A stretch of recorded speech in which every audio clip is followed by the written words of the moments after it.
Unlocking queenside initiative, white immediately stakes a claim for central influence.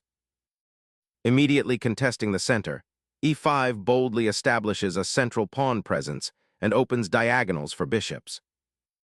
Developing the knight to c3 supports a central pawn and prepares for kingside castling, building a solid foundation. Developing the knight to a central square, this knight offers good prospects for early activity and pressure. Developing the king's knight swiftly prepares for castling, while subtly eyeing black's central pawn. Developing the knight to c6 solidifies central control and prepares for the d7-d5 pawn push, subtly challenging white's space. Shaping the pawn center cautiously, this prepares for a modest development, potentially leading to a solid, if less ambitious, position. Developing the bishop to this square prepares for castling, solidifying the kingside and contributing to central pawn control. Unlocking the center's potential, this pawn thrust aims to seize space and initiate a dynamic clash of forces. Opening a crucial central diagonal for the queen, and preparing for a pawn structure debate in the heart of the board. Seizing the central pawn and opening the d-file for its rook, white establishes a solid pawn center, aiming for a harmonious piece development, particularly bringing the queen's bishop to active squares, while keeping king's safety a priority for now. Securing the monarch now simplifies the tactical landscape, preparing for imminent central skirmishes and potential queenside expansion without immediate kingly concerns. Securing the bishop's retreat while prepping for a central pawn push is a subtle but crucial step. It tidies up white's development and clears the diagonal for a potential queen swing later. The knight's journey to e5, while seemingly active, redirects crucial defensive energy away from the kingside, potentially leaving the castled monarch exposed to future pawn storms or knight intrusions. Repositioning the knight towards the queenside opens avenues for increased central pressure, and potentially prepares a kingside pawn storm by freeing the f-file. Solidifying the queenside pawn structure becomes paramount as black anchors the knight on the f6 square, preparing to potentially challenge the center or develop the bishop. Aggressively seizing central space with this pawn thrust disrupts black's planned development and immediately challenges the d5 square, creating immediate tactical complexities. Reinforcing the central pawn chain and preparing to contest the d-file, this natural response solidifies black's structure while keeping options open for piece development, notably allowing the bishop on c8 to find a more active square later. Securing the king's safety is paramount, and this castling maneuver efficiently tucks away the monarch behind a newly formed pawn shield. Unlocking the central d-file with the rook, this maneuver immediately challenges white's pawn majority and prepares for potential future exchanges, forcing a reassessment of piece placement and pawn structure dynamics. Solidifying control over the queenside squares and preparing to launch a central pawn thrust, white's maneuver aims to reroute the knight and establish a robust pawn chain. A patient repositioning, the bishop retreats to f8, a retreat that might seem passive but aims to achieve several quiet objectives. It unblocks the d8 square for the queen, allowing it to potentially join the queenside defense or even orchestrate a queenside pawn push. Furthermore, it clears the e7 square for the knight, opening avenues for it to redeploy to a more active central or kingside outpost should the opportunity arise. This subtle shuffle underscores a commitment to solidifying the kingside structure before committing to more dynamic play. The knight repositioning to e3 aims to support a central pawn push, potentially f4 or g4, to gain space on the kingside and open lines for attack, while also defending against any immediate kingside threats from black's bishop. The knight seeks an optimal outpost, aiming to disrupt white's comfortable central space and potentially eye squares like f4 or h4 for increased influence. Reclaiming central space after the knight's maneuver, this bishop's advance aims to pressure the d6 pawn and potentially open lines on the kingside. But it also sacrifices an important tempo that could have been used to develop the queenside or reinforce the center. A strategic repositioning, the knight embarks on a subtle journey, abandoning its previously crowded post to seek a more dynamic outpost on d7, aiming to influence the d6 pawn and potentially facilitate a queenside pawn advance or prepare for central operations. Establishing a firmer grip on the central dark squares and preparing to potentially challenge the d6 pawn with a future f4 push. This bishop redeployment seeks to solidify white's queenside presence and activate its defensive capabilities on the second rank. A bold repositioning, nc5 lunges a knight towards the queenside flank, probing for weaknesses and eyeing the potentially exposed c3 square. This maneuver aims to unbalance white's somewhat passive setup by disrupting the pawn structure and creating counterplay where none seemed imminent. The knight, previously tucked away on d7, now exerts pressure, potentially forcing white to commit to a plan or cede valuable space. It's a strategic gamble, injecting dynamism into a position that was developing rather slowly, seeking to exploit any overextension or static nature in white's forces. Shifting the monarch to the side of the board, away from the central e-file that could potentially open up, safeguards against any immediate tactics involving the queen and knight on the f-file, while simultaneously preparing for a potential pawn advance on the kingside later in the game. Asserting queenside presence, black aims to contest the open b-file and potentially create counterplay against white's slightly cramped position. The pawn push subtly questions white's control of the queenside expansion and hints at a desire to mobilize the queenside pieces, perhaps preparing to shift the bishop to a more active diagonal or to support a subsequent b5 advance. Unleashing a pawn storm on the kingside, f4 aggressively challenges black's pieces and opens a diagonal for the queen, aiming to exploit the relatively undeveloped kingside by creating attacking opportunities, potentially leading to a direct assault on the king. Black boldly challenges the center and aims to disrupt white's intended queenside expansion by creating immediate pawn tension. Opening the c-file to challenge, the pawn structure creates immediate tactical possibilities and puts pressure on black's queenside. Embracing the open file, this pawn capture immediately challenges the central pawn structure and prepares to activate the queen's rook, aiming to exploit the newly created diagonal for potential piece play. Pushing the f-pawn now initiates a critical spatial struggle on the kingside, potentially carving out attacking avenues, but also risks weakening white's own king position if not handled with extreme care and follow-up. Navigating the central tension, 18. e5 repositions the knight to a more active square, challenging white's ambitious pawn push and eyeing potential infiltration routes. Nabbing that pawn opens up the d-file for your rook, creating immediate pressure and forcing black into a reactive defense to protect their vulnerable d6 pawn. The bishop elegantly repositions to a new diagonal, creating pressure on white's queenside and opening avenues for the other pieces. Consolidating queenside presence becomes the priority here, seeking to pin down black's advanced pawns and limit the reach of that troublesome bishop on a6. Shifting the rook to the b-file aims to contest control of this open territory and potentially pressure white's queenside pawn structure, but it overlooks the immediate threat of the passed pawn on f5 which, if supported, could become a dangerous weapon. Unleashing a pawn storm, this aggressive thrust aims to shatter the defensive structure around black's king, exploiting the fact that the queen on a6 and knight on e5 are slightly out of play, creating a dynamic imbalance. White is willing to sacrifice material for the initiative, hoping to open lines and bombard the weakened kingside.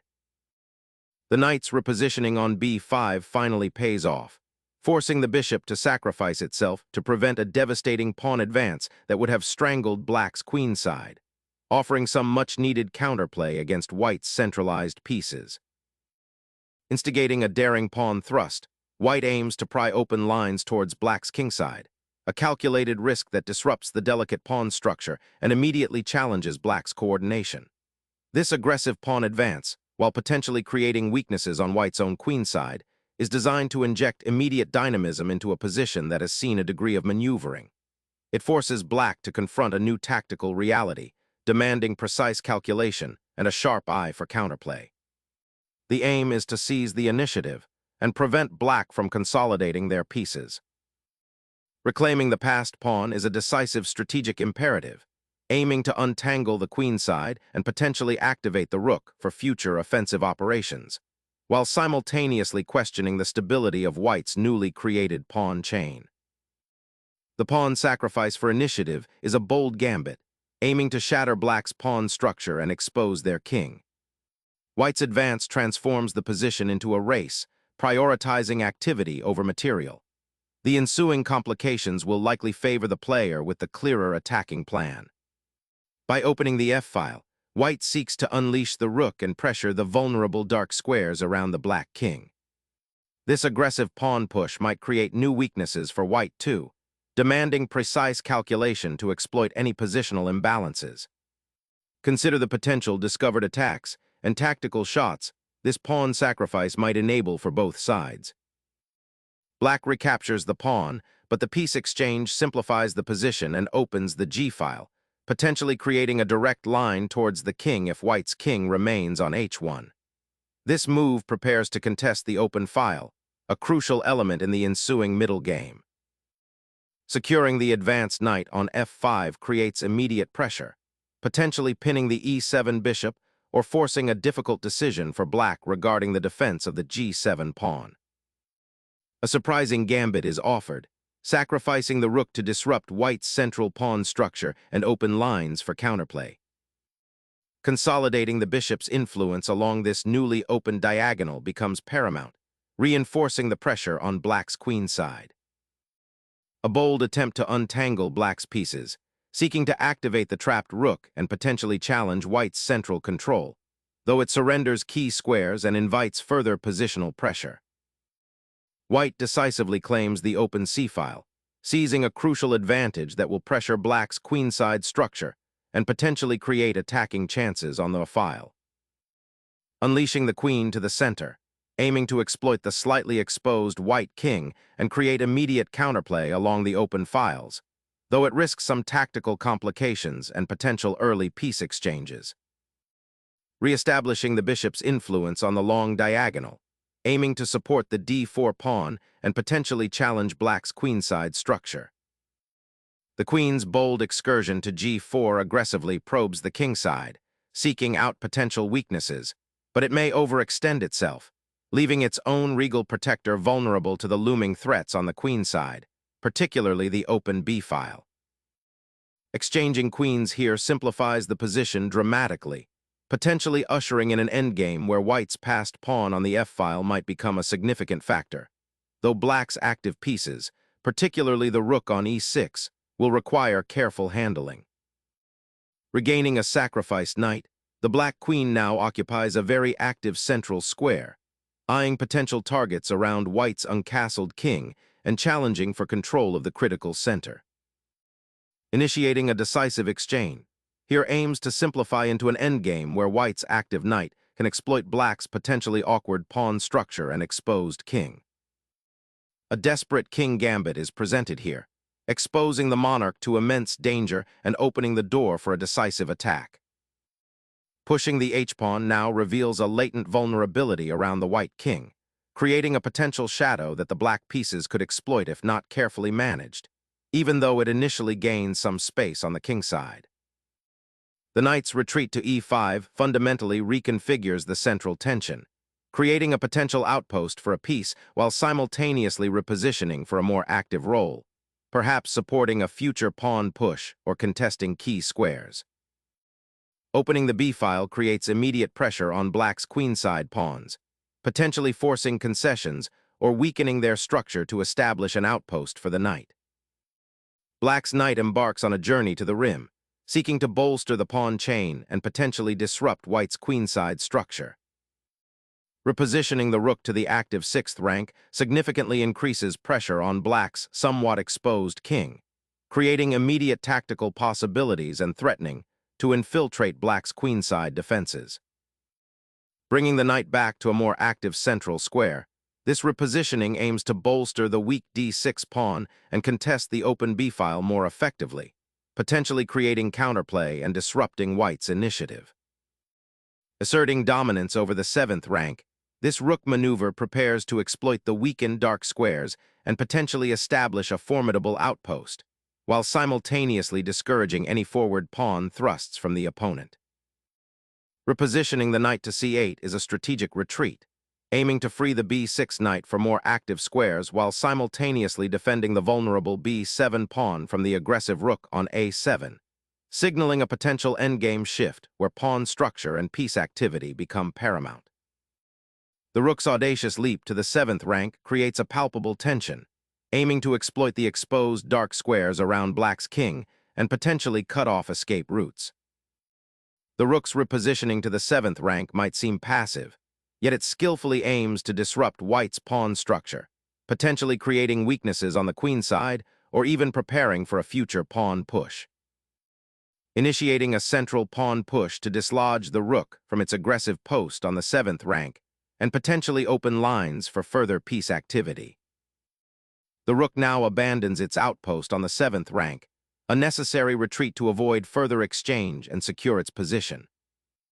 Refocusing the bishop to the queen side aims to control the file and potentially pressure black's isolated pawns, while also preparing to redeploy it for defensive duties should the king's position require it. Reasserting the rook to a more active file, this maneuver aims to challenge the impressive white rook's dominion on the 7th rank, simultaneously preparing for potential future pawn advances or even a coordinated attack on white's somewhat exposed king. Activating the rook now forces a significant simplification, aiming to exchange material and transition towards an endgame where white's active pieces might offer an advantage, though it also opens lines for black's remaining pieces. Securing the king amidst the chaos now becomes paramount as the dust settles from that exchange of rooks. Activating the rook on the open g-file now, preparing to disrupt black's pawn structure and potentially create threats against the weakened king.